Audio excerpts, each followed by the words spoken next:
Today, ASUS introduced the portable gaming console ROG Ally, and specialized foreign publications have already prepared reviews of the new product. In short, reviewers praise the high performance, support for any games thanks to Windows 11 and a high-quality screen. At the same time, the console is criticized for its rather modest battery life and some software flaws. The ASUS ROG Ally is based on a hybrid AMD Ryzen Z1 Extreme processor with 8 Zen 4 cores up to 5.1 GHz and 5123 Retina 3 graphics cores up to 2.7 GHz. There will also be a version with less powerful hardware for $599, but ASUS provided everyone with the powerful version for $699 for review. The console has a 7-inch touch-IPS display with full HD resolution, 1920x1080 pixels, and a refresh rate of 120 Hz.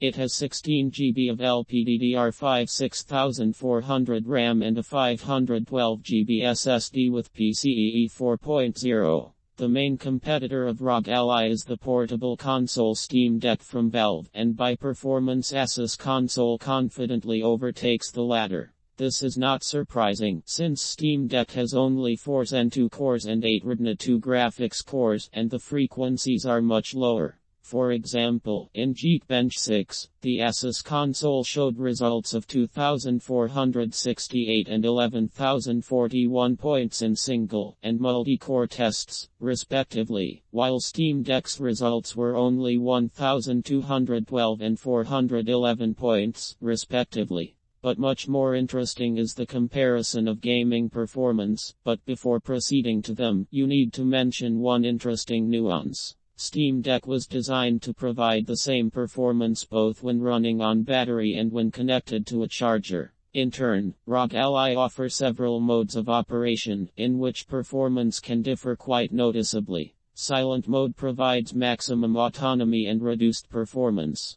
The default is performance mode. Turbo mode offers increased performance and automatically turns on when connected to a charger. You can also turn it on when powered by a battery, but it consumes the charge faster. Colleagues from Tom's Hardware tested ROG Ally in the standard performance mode, as well as in turbo mode when connected to a charger. Tests were performed both in the native resolution of 1920x1080 pixels and in the reduced resolution of 1280x720 pixels. In turn, Steam Deck was tested at its standard resolution of 1280x800 pixels. As you can see, the ASUS console shows excellent results in most games, especially in turbo mode. Even in the native Full HD resolution, it provides a comfortable frame rate in most titles. In some games, such as Cyberpunk 2077 or Red Dead Redemption 2, you will have to lower the graphics settings or resolution, but this is not surprising given the complexity of these projects.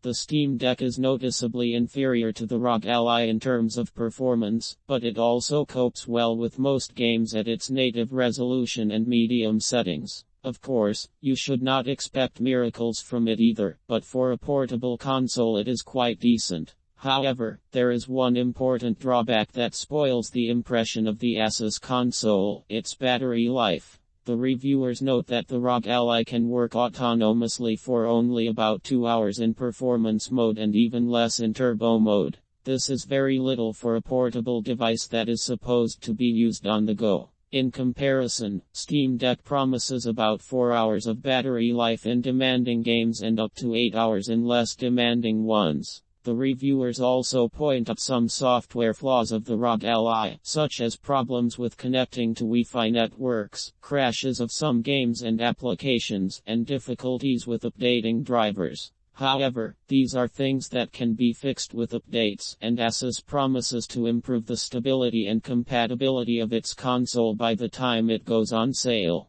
In general, the ASUS ROG Ally is a very impressive device that offers high performance, a quality screen and support for any games thanks to Windows 11. However, it also has significant drawbacks, such as low battery life and high price. Therefore, it is unlikely to become a mass product, but rather a niche device for enthusiasts who want to play PC games on a portable console. The Steam Deck, on the other hand, is more affordable and balanced, but also less powerful and versatile. In any case, the choice is yours.